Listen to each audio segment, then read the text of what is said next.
Zona do Euro. Apresentação: Paulo Nunes. Olá, guaibeiros. Saudação especial a todos e a todas que estão nos acompanhando.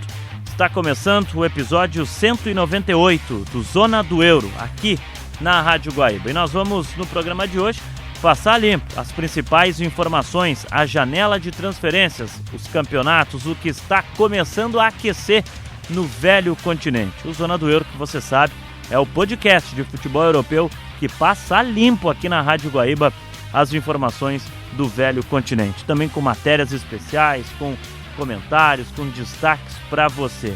Eu sou Paulo Nunes, a produção é do Juan Viana. Nós temos também na nossa central de edições o Rafael Baldez e também o Guilherme Silveira na central de gravações junto com o Jefferson Gomes. Na mesa de áudio está ele, Davidson Rosa.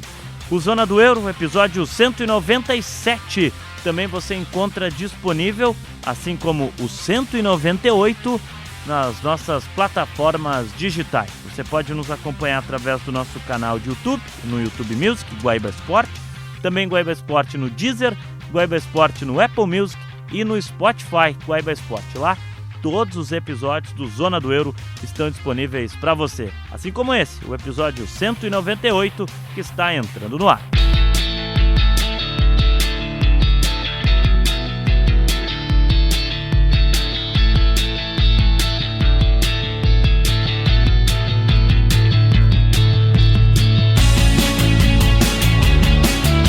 Começando o Zona do Euro dessa semana, vamos atualizar novamente o mercado de transferência dos principais clubes do mundo, porque muito em breve as principais competições da Europa estarão de volta. Começando pelo atual campeão da Europa, o Paris Saint-Germain chegou a um acordo com o Ajax pela contratação do atacante belga Mika Götze, de 21 anos. A negociação foi fechada em 55 milhões de euros, cerca de 330 milhões em reais. Götze é esperado nos próximos dias em Paris para realizar os exames médicos e assinar o contrato com o próprio PSG. O jogador vinha sendo acompanhado pelo clube francês e se destacou na última temporada com a camisa do Ajax. Foram 17 gols e 12 assistências na última temporada pelo clube holandês. E o bom momento continuou no início da atual campanha. Götze já disputou 4 partidas pelo Ajax e marcou um gol.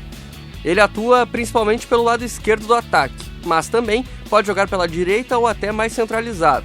É um jogador de velocidade, bom no drible e com capacidade para participar diretamente das jogadas ofensivas. Na Bélgica, inclusive, já chegou a ser comprado a Eden Hazard.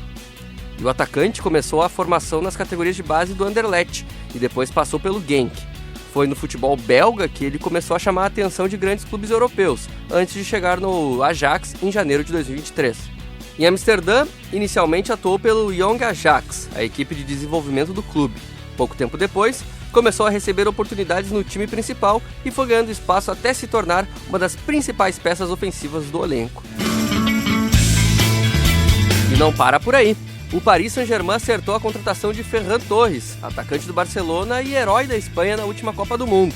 O clube francês vai pagar cerca de 50 milhões de euros, 300 milhões de reais pelo jogador. A negociação ainda precisa passar pelos últimos trâmites, incluindo os exames médicos antes da assinatura oficial do contrato. Ferran deve firmar um vínculo de 5 temporadas com o PSG. O Barcelona chegou a recusar uma primeira proposta dos franceses, de 40 milhões de euros. O PSG, porém, aumentou essa oferta para os 50 milhões e conseguiu convencer o clube catalão a liberar o atacante. Um dos principais fatores que pesaram na decisão é a situação contratual do jogador, que tinha apenas mais um ano de vínculo com o Barcelona e poderia deixar o clube de graça em junho de 27. A saída acontece justamente no melhor momento da carreira de Ferran. Aos 26 anos, o atacante acabou de conquistar a Copa do Mundo com a Espanha e foi protagonista na final contra a Argentina. Foi dele o gol que garantiu a vitória espanhola por 1-0 e deu ao país mais um título mundial.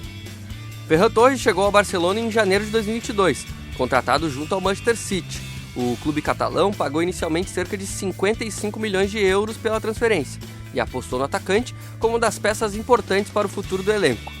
E durante a sua passagem pelo Barça, Ferran mostrou bastante versatilidade. Atuou aberto pelos lados do campo, mas também foi utilizado como centroavante, principalmente quando precisou substituir Robert Lewandowski. e essa capacidade de jogar em diferentes posições ofensivas foi um dos fatores que chamou a atenção do PSG. Ao todo foram 207 partidas e 65 gols com a camisa do Barcelona, além de 7 títulos conquistados, e entre eles estão 3 campeonatos espanhóis, uma Copa do Rei e 3 Supercopas da Espanha. E na temporada passada, Ferran teve um papel ainda mais importante. Foram 21 gols pelo Barcelona, em uma temporada na qual o atacante ganhou espaço e se tornou uma opção cada vez mais utilizada pelo Hans Flick. No clube francês, Ferran reencontrará um rosto bastante conhecido. O técnico Luis Enrique conhece o atacante desde o período que comandava a seleção espanhola e teve uma participação importante nas conversas para convencê-lo a escolher Paris. E o PSG também busca reforçar o setor ofensivo após a saída de Gonçalo Ramos para o Milan, e Ferran agrada justamente pela possibilidade de atuar em diferentes funções no ataque, dando ao treinador mais alternativas para montar a equipe. Seguindo falando de Barcelona, o clube catalão apresentou uma segunda proposta pelo Rodri do Manchester City, mas os ingleses novamente recusaram a oferta. A negociação, porém, está longe de terminar. De acordo com a imprensa inglesa, o Barcelona ofereceu cerca de 60 milhões de euros, aproximadamente 360 milhões de reais, além de valores em bônus. A proposta foi superior à primeira, que havia sido recusada pelo Manchester City, mas ainda não foi suficiente para convencer o clube inglês a liberar o espanhol. O Manchester City entende que o Rodri vale mais. A diretoria estabeleceu uma pedida na casa dos 70 milhões de libras, o equivalente a aproximadamente 80 milhões de euros. Os ingleses também consideram a importância do jogador para o elenco, apesar de seu contrato terminar em junho de 27. A situação é interessante porque Rodri já demonstrou preferência pelo Barcelona. O meio-campista deseja retornar ao futebol espanhol e, segundo a imprensa europeia, escolheu o clube catalão depois de conversar também com o Real Madrid. O Barça, portanto, tem a preferência do jogador, mas ainda precisa chegar aos valores desejados pelo City. A diretoria catalã não pretende desistir. O Barcelona avalia aumentar novamente a proposta e trabalha para encontrar uma fórmula que agrade os dois clubes, principalmente através da combinação de uma quantia fixa com bônus por desempenho. A imprensa espanhola aponta que uma nova oferta pode chegar aos 70 milhões de euros. Rodri, de 30 anos, é considerado uma das peças mais importantes do City.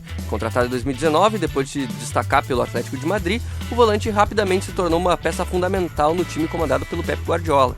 Com a camisa do clube inglês, conquistou diversos títulos, incluindo a Liga dos Campeões, de 2023, quando ele mesmo marcou o gol da vitória sobre a Inter de Milão na final. Além dos títulos coletivos, Rodri também alcançou um dos maiores reconhecimentos individuais possíveis. Em 2024, foi eleito o melhor jogador do mundo e recebeu a Bola de Ouro, esperando grandes nomes do futebol internacional, inclusive Vini Júnior. E segundo o treinador Enzo Maresca, o treinador atual dessa temporada do Manchester City, tudo pode acontecer. Perguntado a respeito do assunto, ele não confirmou e nem negou uma possível saída, ou seja, serão cenas para os próximos capítulos dessa novela.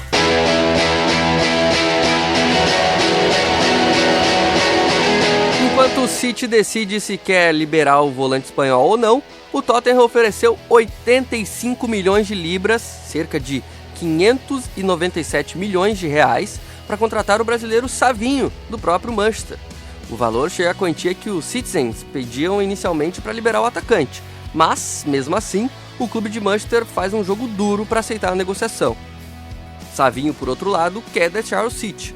O brasileiro reforçou o desejo de se transferir para o Tottenham e não participou do treinamento da equipe na última quinta-feira. A ausência aumentou a tensão entre o jogador e o clube, justamente às vésperas do início da temporada inglesa. O interesse do Tottenham por Savinho não é novidade. O clube londrino já havia tentado contratar o atacante anteriormente, mas o City resistiu à saída. E mesmo com a oferta considerada suficiente financeiramente, o City não demonstra pressa para liberar o brasileiro. O principal motivo é esportivo. O clube entende que precisa encontrar uma alternativa para o setor ofensivo antes de autorizar a saída de Savinho. A diretoria, portanto, não está tratando a negociação apenas como questão financeira. E a situação ganhou ainda mais força porque Savinho deseja ter mais minutos em campo. O atacante entende que pode encontrar no Tottenham um espaço maior e uma função mais importante dentro da equipe. A busca por protagonismo também está relacionada ao futuro do brasileiro na seleção brasileira, já que ele quer ganhar a sequência para voltar a disputar espaço no elenco nacional. Aos 22 anos, Savinho está no City desde 24. Neste período, disputou 84 partidas, marcou 7 gols e deu 13 assistências, além de conquistar 3 títulos. Apesar dos números positivos, a falta de sequência entre os titulares pesa na decisão de buscar uma transferência. Na última temporada, por exemplo, o brasileiro foi titular em apenas dos 14 de 16 jogos disputados. Enquanto tenta um reforço para o ataque, o Tottenham perdeu um jogador na defesa. Ele acertou a transferência do zagueiro Christian Romero para o Atlético de Madrid. E o clube espanhol vai pagar cerca de 40 milhões de euros, aproximadamente 239 milhões de reais, pelo defensor argentino. A negociação ainda depende dos exames médicos para ser oficializada. Além do valor fixo, o Tottenham vai manter 15% dos direitos sobre uma futura transferência de Romero. Aos 28 anos, o Christian Romero deixa o Spurs depois de 4 temporadas no clube. O argentino chegou a Londres em 21, inicialmente por empréstimo da Atalanta e posteriormente foi contratado em definitivo. Com boas atuações, tornou-se uma das principais referências da defesa e na última temporada foi escolhido como capitão do Tottenham. Apesar da importância que tinha no elenco, a situação mudou nessa janela. Romero perdeu espaço com a chegada dos zagueiros Marco Senesi e Jean-Paul Van Hecke. O argentino sequer havia se reapresentado ao Tottenham depois da Copa do Mundo, enquanto negociava o seu futuro. A temporada passada também pesou na decisão do clube. Romero sofreu com expulsões e teve um desempenho considerado abaixo do esperado com o restante da equipe. Ainda assim, terminou a temporada 25/26 com 6 gols e 4 assistências, números bem relevantes para um jogador da defesa. E o Atlético de Madrid aproveitou a oportunidade para reforçar o sistema defensivo, com um jogador que já tem experiência em alto nível europeu. Romero chegou ao clube espanhol depois de passagens por Genoa, Juventus, Atalanta e Tottenham, além de ser presença constante na seleção argentina. E a contratação também encerra uma disputa pelo jogador. Além do Atlético de Madrid, Arsenal e Inter de Milão demonstraram interesse no zagueiro durante a janela. E os espanhóis, porém, conseguiram chegar a um acordo com o Tottenham e estão muito próximos de anunciar oficialmente o argentino.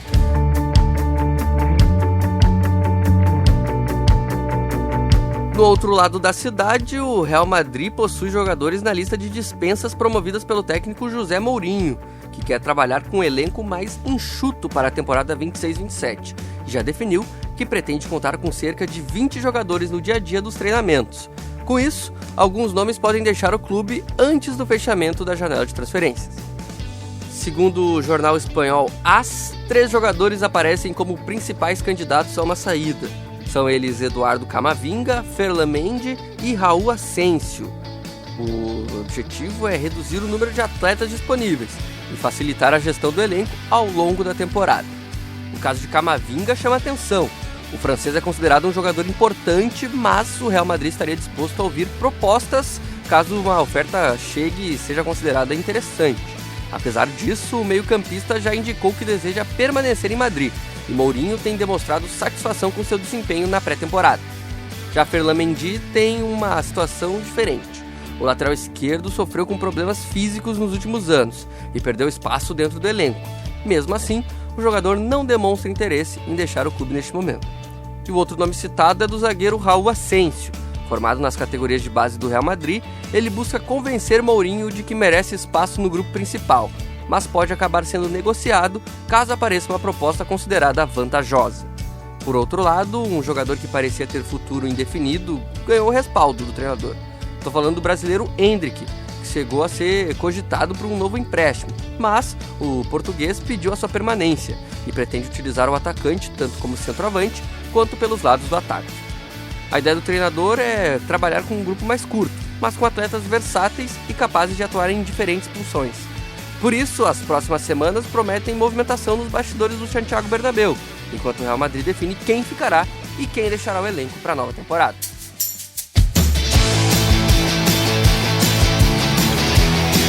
Outras possíveis saídas em equipes relevantes são proporcionadas pelo Milan. O atacante português Rafael Leão aparece uma lista de jogadores que podem ser negociados pelo clube italiano nesta janela de transferências. A possível saída chama atenção porque Leão é um dos principais nomes do elenco do Milan. O português chegou ao clube em 2019, vindo do Lille da França, e rapidamente se tornou uma das principais referências ofensivas da equipe. Com velocidade, força física e capacidade para atuar pelos dois lados do campo, o atacante passou a ser um dos jogadores mais valorizados do futebol italiano. E mesmo com esse protagonismo, o Rafael Leão estaria entre os jogadores que o Milan considera negociável. A diretoria trabalha para reformular o elenco e abrir espaço para novas peças, principalmente depois de uma temporada abaixo das expectativas. Além de Leão, outros nomes importantes também aparecem na lista de possíveis saídas. Entre eles estão o zagueiro Matteo Gabbia, o lateral David Calabria, o meia Ruben Loftus-Cheek e o atacante Samuel Chukwueze. E a ideia do clube é reduzir o elenco e encontrar interessados para jogadores que não são considerados indispensáveis no novo projeto. No caso do Rafael Leão, a negociação não seria simples. O português tem contrato com o Milan até 2028 e é um jogador de alto valor no mercado. Por isso, caso aconteça e apareça uma proposta, a diretoria italiana deverá exigir uma quantia elevada para aceitar a transferência. Leão chegou ao Milan depois de se destacar pelo Lille e na Itália viveu o seu melhor momento na temporada 21/22, quando foi um dos principais responsáveis pelo título italiano conquistado no clube. Naquela campanha, o atacante marcou 11 gols e deu 10 assistências, além de ser eleito o melhor jogador da Série A. Desde então, o português consolidou-se como uma das principais estrelas do Milan. Ao longo da passagem pelo clube, ele também disputou a Liga dos Campeões e passou a ser presença constante da seleção portuguesa. A possível saída também representa uma mudança na estratégia do Milan. O clube italiano pretende reformular o elenco e equilibrar as contas, e jogadores com alto valor de mercado podem ser utilizados para gerar recursos. Leão, justamente pela sua idade e pelo reconhecimento internacional, seria um dos atletas capazes de proporcionar uma grande receita. Aos 27 anos, Rafael Leão ainda está em uma faixa etária considerada bastante valorizada no mercado europeu. Por isso, uma transferência poderia despertar o interesse de grandes clubes, principalmente da Premier League, onde o português já foi associado a diferentes equipes ao longo dos últimos anos. Por enquanto, não existe uma transferência concretizada, e o nome de Leão aparece na relação dos jogadores que podem deixar o Milan, mas, novamente, relembro, precisaria ser uma proposta de uma quantia muito alta para que a saída aconteça. Seguindo com as informações do futebol italiano, a Inter de Milão acertou mais um reforço para a temporada. O clube italiano chegou a um acordo com o Tottenham para a contratação do lateral Jed Spence, destaque da seleção da Inglaterra na última Copa do Mundo. A negociação foi fechada por 35 milhões de euros, aproximadamente 209 milhões de reais.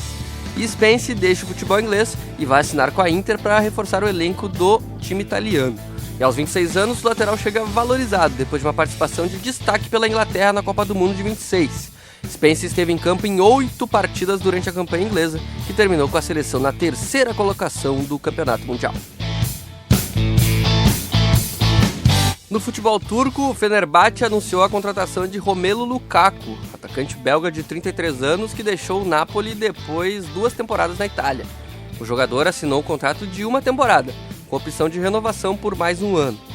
A transferência foi fechada por cerca de 6 milhões de euros, aproximadamente 38 milhões de reais, com possibilidade de aumento do valor por meio de bônus relacionados ao desempenho. Lukaku chega ao Fenerbahçe para ser uma das principais referências ofensivas da equipe nesta próxima temporada.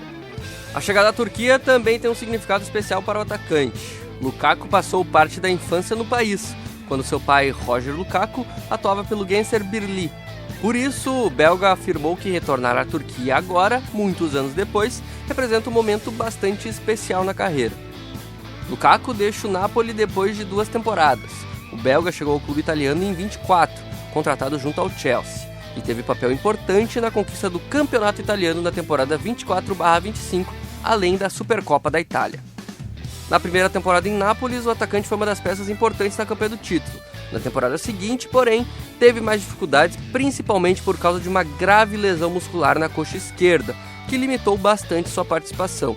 O problema físico aconteceu em agosto de 2025, durante um amistoso contra o Olympiacos. Lukaku acabou sofrendo uma lesão importante e teve uma temporada marcada por problemas físicos. Ao todo, disputou apenas 7 partidas no período. E mesmo com a passagem pelo Napoli encerrada, Lukaku continua sendo um dos grandes atacantes da sua geração. O belga construiu uma carreira por alguns dos principais clubes da Europa, passando por Chelsea, Manchester United, Inter de Milão e Roma, além do próprio Napoli. E na Inter de Milão ele viveu um dos melhores momentos da carreira. Foi campeão italiano na temporada 20/21 e terminou aquela campanha como um dos principais jogadores da equipe comandada por Antonio Conte. E também foi na Itália que Lukaku voltou a apresentar o seu melhor futebol depois de uma passagem complicada pelo Manchester United. Agora o desafio será no Fenerbahçe. O clube turco terminou a última temporada na 2ª colocação do campeonato turco e busca voltar a conquistar o título nacional. E a contratação de Lukaku aumenta a expectativa em torno da equipe e dá ao treinador mais uma opção de peso para o setor ofensivo. Vale também lembrar que o atacante chega depois de disputar a Copa do Mundo de 26 pela Bélgica. Lá, Lukaku marcou 3 gols no Mundial e ajudou a seleção belga a chegar às quartas de final.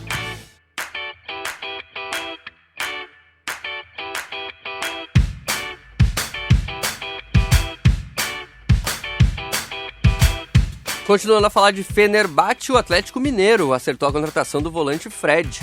O jogador de 33 anos rescindiu o contrato com o clube turco e vai voltar ao Brasil para defender o Galo. Fred assinou um contrato de 3 anos e meio com o Atlético, com vínculo até o final de 2029. O clube pagou cerca de 2 milhões de euros, 11,9 milhões de reais na cotação atual. E também, além disso, as partes acertaram um pagamento de 500 mil euros, cerca de quase 3 milhões de reais na cotação atual, por metas esportivas. A negociação ela vinha se arrastando há alguns meses, né? O próprio Paulo Brax, vice-presidente de futebol do Atlético, já havia admitido que o Fred era um desejo antigo da diretoria e que o clube mantinha esperança de concretizar a contratação. Agora o acordo finalmente foi fechado. E a chegada ao Galo representa o retorno de Fred ao futebol brasileiro depois de 5 anos. O volante deixou o Brasil em 2020, quando foi contratado pelo Manchester United.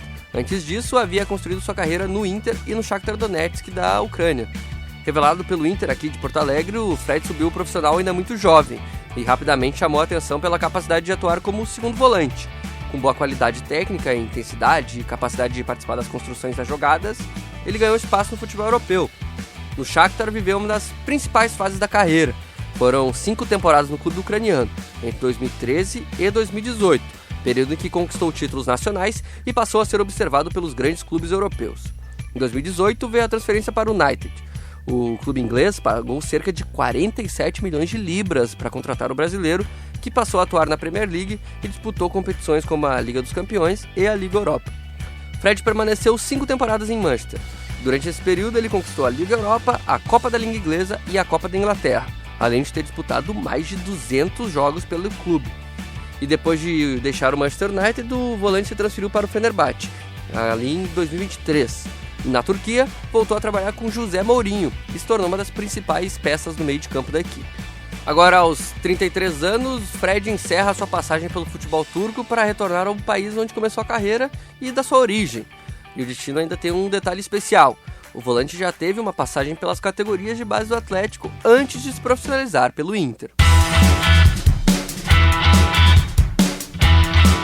Seguindo falando sobre o mercado turco, o Galatasaray apresentou uma proposta de 45 milhões de euros, cerca de 270 milhões de reais, ao Arsenal pela contratação de Gabriel Martinelli. A oferta chega em um momento em que o Arsenal já admite negociar o atacante. Martinelli perdeu espaço na equipe de Mikel Arteta na última temporada e ficou atrás de Leandro Trossard na disputa pela posição. Além disso, o clube inglês reforçou o setor com a contratação do grego Christos Tzolis, que atua pelo lado esquerdo. Aos 25 anos, Martinelli tem contrato com o Arsenal até 2027, com opção de extensão por mais uma temporada. Por isso, o clube entende que esta pode ser uma das últimas oportunidades para conseguir uma quantia significativa pelo brasileiro, antes que ele entre no último ano de vínculo. Martinelli chegou ao Arsenal em 2019, contratado junto ao Ituano por cerca de 6 milhões de libras. O brasileiro rapidamente ganhou espaço e se tornou uma das principais opções ofensivas da equipe. Desde então, conquistou a Copa da Inglaterra e a Supercopa da Inglaterra, além de disputar a Liga dos Campeões e se firmar na seleção brasileira. A temporada de 25/26, porém, o desempenho foi considerado abaixo do esperado. Martinelli participou de 53 partidas, marcou 11 gols e deu 7 assistências em todas as competições que disputou. A concorrência aumentou ainda mais com as mudanças no elenco do Arsenal e o clube passou a considerar uma possível venda. Caso a negociação avance, o brasileiro encontraria no Galatasaray um elenco com nomes importantes do futebol europeu, como Victor Osimhen, Leroy Sané, Gundogan e Lucas Torreira. O clube também disputará competições europeias na próxima temporada. Por enquanto, o Arsenal ainda precisa avaliar se aceita os 45 milhões de euros oferecidos pelos turcos. A proposta está na faixa de valor que o clube esperava receber pelo atacante, e uma eventual saída abriria espaço para que os Gunners buscassem uma outra opção para o lado esquerdo do ataque. O Liverpool anunciou a contratação de Ronald Araújo, do Barcelona, por empréstimo de uma temporada. O zagueiro uruguaio, de 27 anos, chega para disputar a temporada 26/27 e o clube inglês terá uma opção de compra ao final do vínculo. Araújo tinha contrato com o Barcelona até 2031, mas perdeu espaço na última temporada e agora terá a oportunidade de começar de novo na Premier League e trabalhar com o técnico Andoni Iraola, que assumiu o Liverpool nesta temporada. O empréstimo acontece em um momento de necessidade para os ingleses. O Liverpool enfrenta problemas no setor defensivo com jogadores lesionados e também perdeu peças importantes durante a janela. A versatilidade de Araújo é vista como um diferencial, já que o uruguaio pode atuar tanto como zagueiro quanto como lateral direito. O Liverpool terá a possibilidade de contratar Araújo em definitivo ao final da temporada. A opção de compra está avaliada em aproximadamente 47 milhões de libras, cerca de 55 milhões de euros ou 300 milhões de reais. A chegada na Inglaterra representa uma mudança importante para o Uruguai. Araújo chegou ao Barcelona em 2018, inicialmente para atuar pela equipe B, depois de se destacar no futebol do Uruguai. O clube catalão pagou cerca de 1.700.000 euros ao Boston River, com mais valores previstos em bônus. A estreia pelo time principal aconteceu em 2019 contra o Sevilha. Na temporada seguinte, passou a integrar definitivamente o elenco principal e rapidamente ganhou espaço. Com força física, velocidade e capacidade nos duelos individuais, tornou-se uma das principais opções defensivas do Barcelona. Em 2023, Araújo recebeu uma das maiores demonstrações de confiança do clube. Foi escolhido como capitões do Barcelona e, ao todo, disputou mais de 200 partidas com a camisa catalã e conquistou títulos importantes, incluindo 3 edições do Campeonato Espanhol. A última temporada, porém, foi mais complicada. Com a concorrência aumentando no elenco e uma sequência de problemas que afetaram sua temporada, Araújo teve menos oportunidades. O próprio Barcelona entendeu que uma mudança poderia ser positiva para o jogador, que agora busca recuperar o protagonismo. No Liverpool, o uruguaio terá pela frente uma nova experiência no futebol inglês. Ele já afirmou que considera a Premier League uma competição muito adequada às suas características, principalmente pela intensidade física e pela velocidade do jogo. E ele chega para um elenco liderado por Virgil van Dijk na defesa.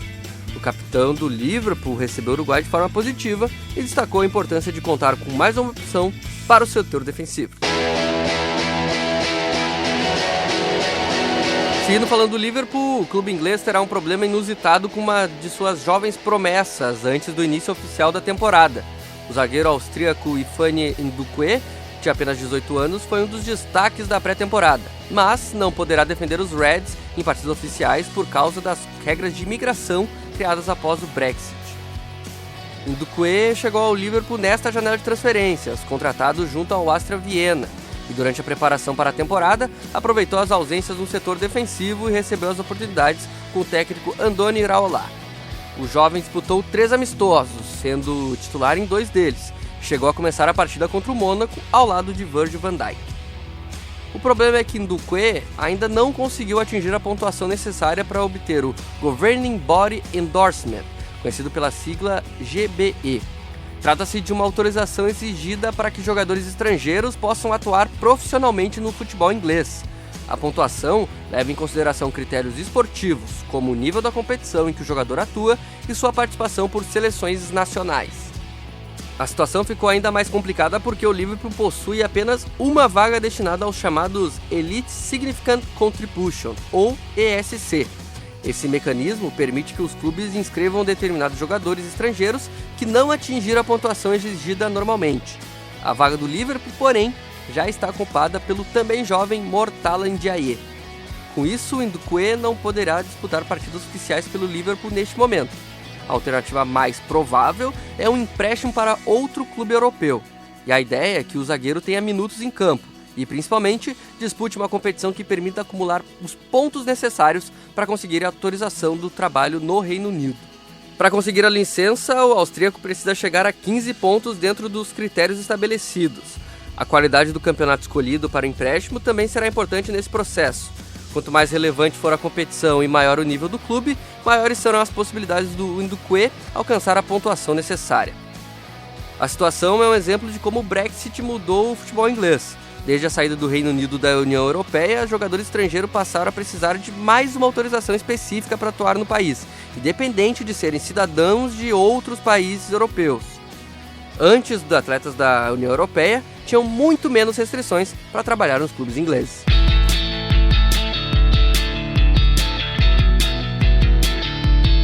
Para finalizar o nosso giro de transferências, Paul Pogba pode estar novamente diante de um momento complicado na sua carreira. O meio-campista francês pode deixar o Mônaco antes mesmo do fim do contrato, depois de sofrer uma nova lesão muscular durante a pré-temporada.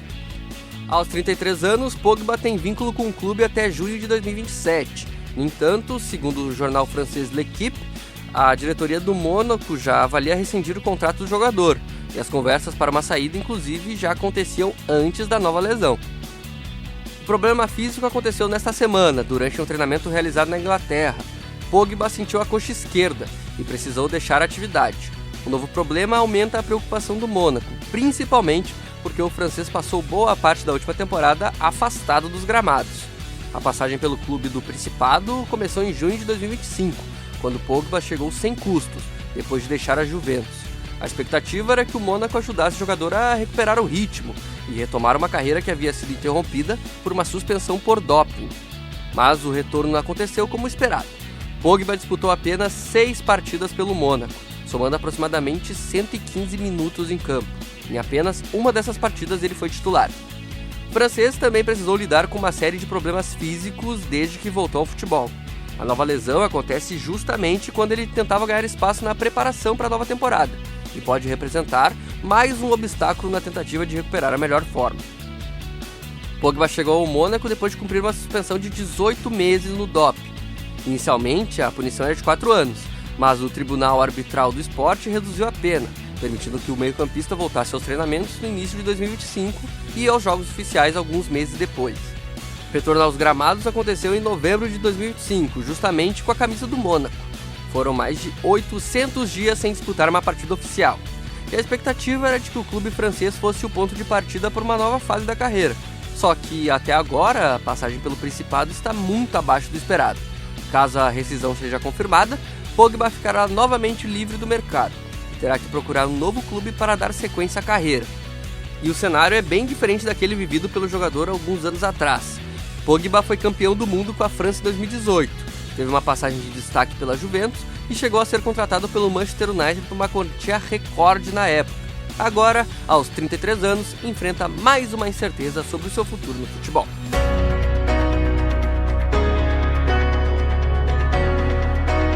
Vamos falar agora do primeiro título europeu da temporada. O que estava em disputa era a Supercopa da UEFA em Salzburgo, na Áustria. O duelo colocou frente a frente o atual campeão da Liga dos Campeões, o Paris Saint-Germain, e o vencedor da Liga Europa, Aston Villa.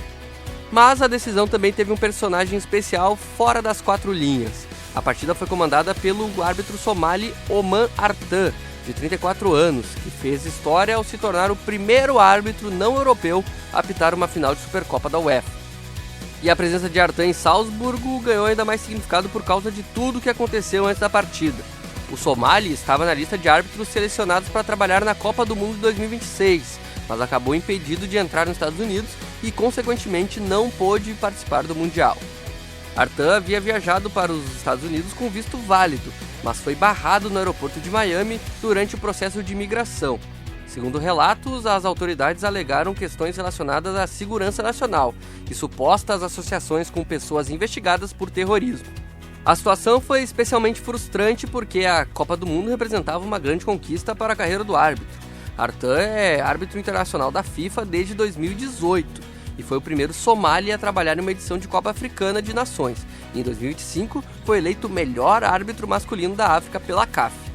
Ele também havia apitado a final da Liga dos Campeões da África na temporada 25/26, ou seja, chegava ao Mundial depois de uma sequência de trabalhos importantes e com reconhecimento dentro do continente africano. Depois de ficar fora da Copa, surgiu uma nova oportunidade. A UEFA convidou Oman Artan para comandar a Supercopa da Europa, e uma iniciativa ligada ao acordo de cooperação entre a entidade europeia e a Confederação Africana de Futebol. E Artan aproveitou a oportunidade. Antes da partida, o árbitro falou sobre a frustração de ter ficado de fora do Mundial mas também destacou a importância de continuar acreditando na carreira. Para ele, a Supercopa representava uma nova chance de mostrar seu trabalho no mais alto nível. E a estreia europeia aconteceu justamente em uma decisão entre PSG e Aston Villa. Além de Artan, a equipe de arbitragem contou com os africanos Liban Ahmed de Djibouti e Stefan Yembe do Quênia. O VAR ficou sob responsabilidade do italiano Marco Di Bello. Dentro de campo, o PSG começou melhor e abriu o placar aos 20 minutos. Kvaratskhelia recebeu pela esquerda e avançou em direção à área, finalizando para colocar os franceses em vantagem. Mas o Aston Villa respondeu ainda no primeiro tempo. O empate veio com um personagem inusitado e inesperado também. Bryan Madio, atacante de apenas 17 anos. Em sua estreia pelo clube inglês, o jovem aproveitou uma sequência de chances do Villa e deixou tudo igual pouco antes do intervalo. Madio chamou atenção durante toda a partida. Com 1,93 m, o atacante mostrou força física, velocidade e ainda entrou para a história da competição. Ele se tornou o jogador mais jovem a marcar em uma Supercopa da UEFA. Na segunda etapa, o PSG voltou a pressionar e conseguiu recuperar a vantagem aos 16 minutos. Désiré Doué recebeu na área e mandou a bola para as redes. O gol chegou a ser inicialmente anulado por impedimento, mas o VAR revisou o lance e confirmou a legalidade, colocando o PSG na frente. Depois do segundo gol, o Aston Villa tentou buscar o empate. A equipe de Unai Emery criou oportunidades e terminou a partida com mais finalizações, mas não conseguiu superar a defesa francesa. O PSG administrou a vantagem até o apito final e conquistou a Supercopa da UEFA pela segunda temporada consecutiva. Em 2025, o clube havia derrotado o Tottenham nos pênaltis. Agora, começa a nova temporada com mais um troféu internacional. E após a partida, Artan tratou a oportunidade como uma espécie de Copa do Mundo particular. O árbitro recebeu a bola da partida como lembrança de sua participação na decisão, em um gesto de reconhecimento pela sua trajetória recente.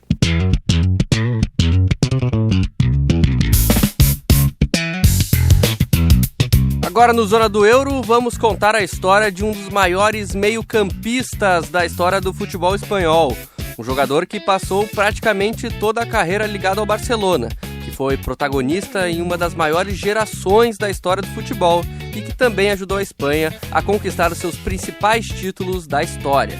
Estamos falando de Xavi Hernández, que agora inicia uma nova etapa, sendo o novo treinador da seleção da Holanda.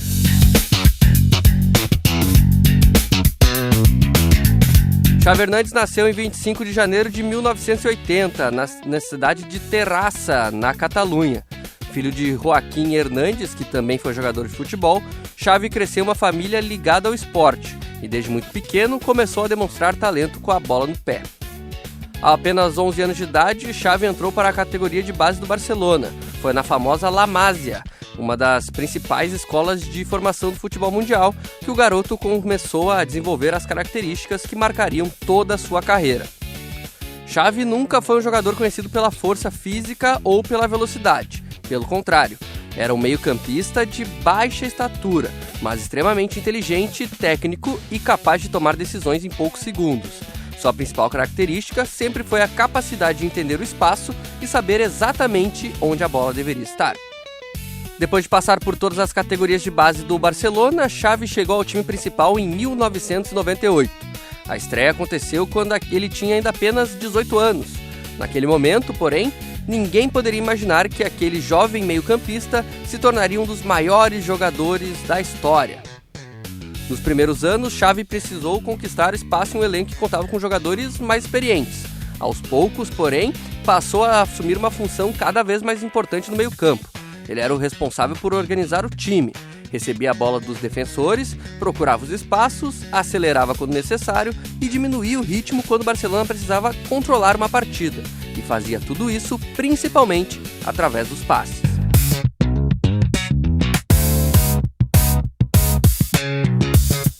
Foi justamente essa capacidade de controlar o jogo que transformou o Xavi em um jogador especial. Para ele, ter a posse de bola não era simplesmente trocar passes. Era uma maneira de controlar o adversário e definir como a partida seria jogada. E essa característica atingiu seu auge a partir de 2008, quando Pep Guardiola assumiu o comando do Barcelona. Guardiola construiu uma das equipes mais dominantes da história do futebol, e Xavi se tornou o cérebro daquele time. Ao lado de Iniesta, Busquets e Messi, formou a base de uma equipe que revolucionou a maneira de jogar futebol. O Barcelona passou a ser conhecido pelo chamado tic-tac, uma equipe que mantinha passes, trocava de maneira rápida, podendo controlar a posse de bola da maneira que queria e praticamente não dava ao adversário a oportunidade de ter controle da partida. A temporada 2008/2009 foi histórica. O Barcelona conquistou o Campeonato Espanhol, a Copa do Rei e a Liga dos Campeões, completando uma tríplice coroa. Xavi foi um dos principais destaques daquela equipe e terminou a temporada sendo eleito o melhor jogador da Champions League. A partir dali, o Barcelona passou a dominar o campeonato espanhol e o cenário europeu como um todo, e Xavi se transformou definitivamente em um dos melhores meio-campistas do mundo. Durante sua trajetória no clube, ele conquistou 8 campeonatos espanhóis, 4 Liga dos Campeões, 3 Copas do Rei, 6 Supercopas da Espanha, 2 Supercopas da UEFA e 2 Mundiais de Clube. Foram mais de 750 partidas pelo Barcelona, em uma carreira que praticamente se confunde com a própria história mais recente do clube.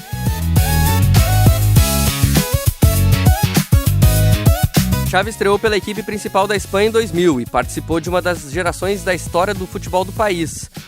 Durante décadas, a Espanha tinha jogadores talentosos, mas não conseguia transformar essa qualidade em grandes conquistas. Isso mudou justamente com aquela geração.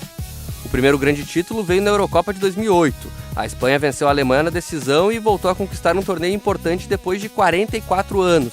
Xavi foi eleito o melhor jogador daquela competição e começou a se consolidar como um dos principais símbolos da seleção. 2 anos depois, veio o maior momento da carreira internacional. Na Copa do Mundo de 2010, disputada na África do Sul, a Espanha chegou à decisão contra a Holanda. E o empate permaneceu até a prorrogação, quando Andrés Iniesta marcou o gol que garantiu o primeiro título espanhol.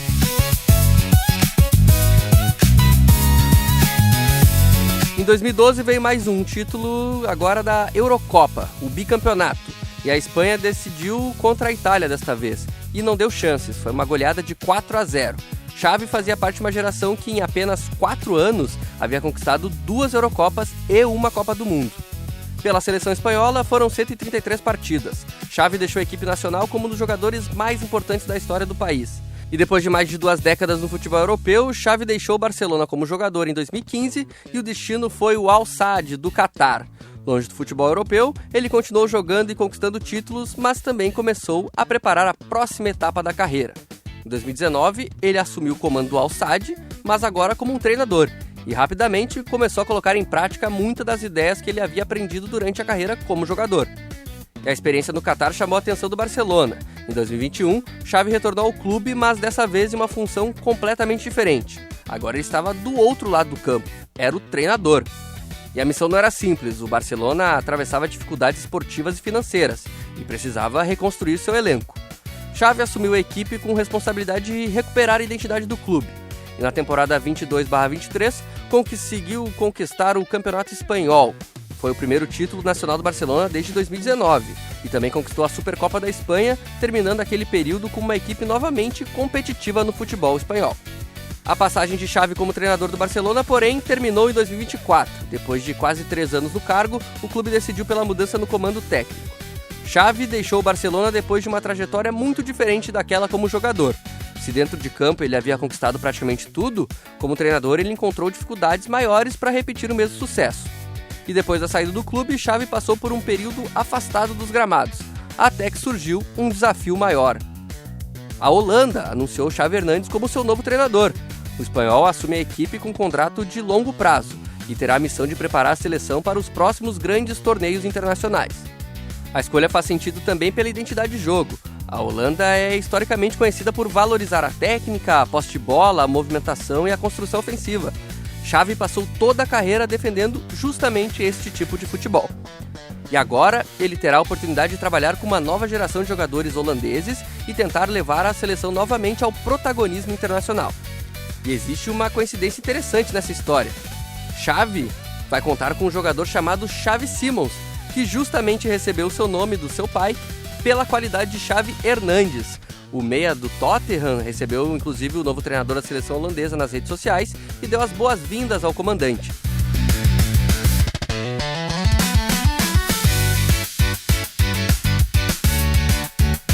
E agora, 16 anos depois de vencer uma Copa do Mundo sobre a Holanda, Xavi tem a dura missão de levar essa seleção que nunca venceu uma Copa do Mundo na história a mais glórias no futuro bem próximo.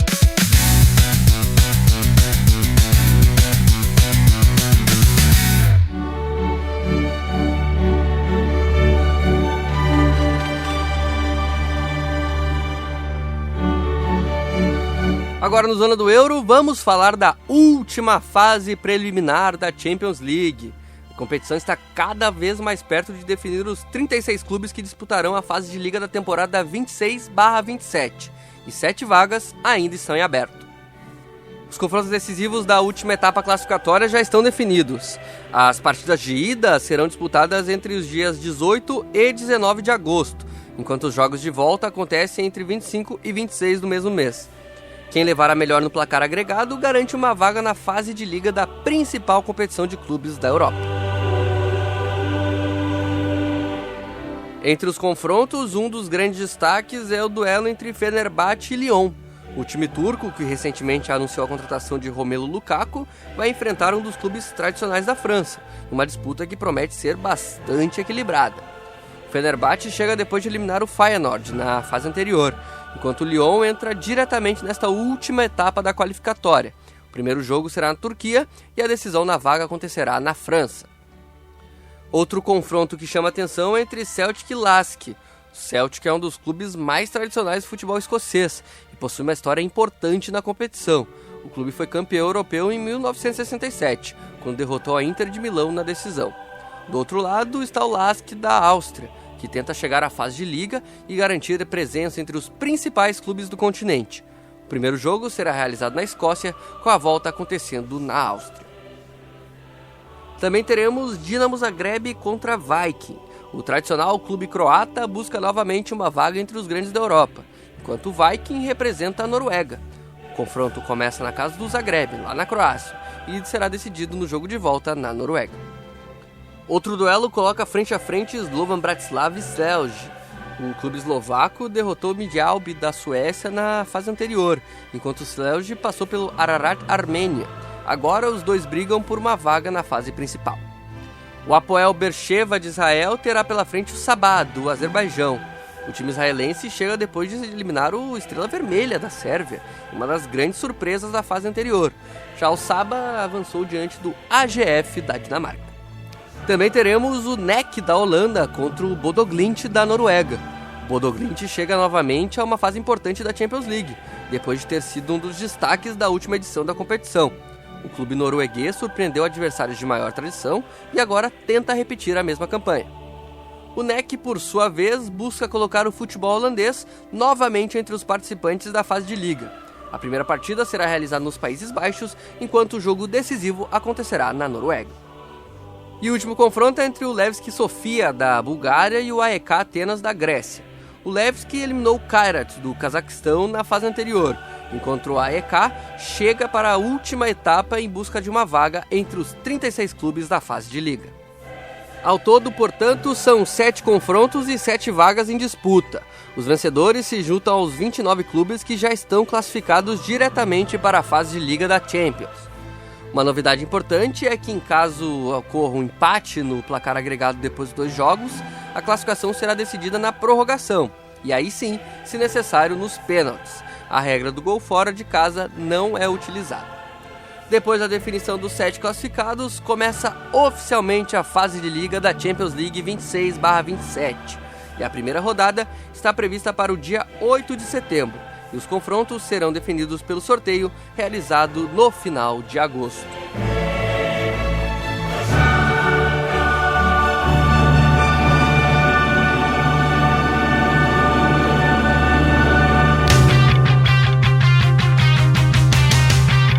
Bom, gente, Zona do Euro vai ficando por aqui. O episódio 197 vai ficando por aqui. Espero que vocês tenham gostado. A gente volta na próxima semana com mais destaques especiais para você sobre o futebol europeu, que é passado a limpo, de um jeito diferente, aqui na Guaíba, ou a qualquer momento nas nossas plataformas digitais, seja no nosso canal de YouTube Music, no nosso Spotify, no nosso Deezer, ou então no Apple Music, Guaíba Esporte. Por lá, a qualquer momento, estamos disponíveis com mais assuntos do Zona do Euro. Obrigado a todos. Tchau!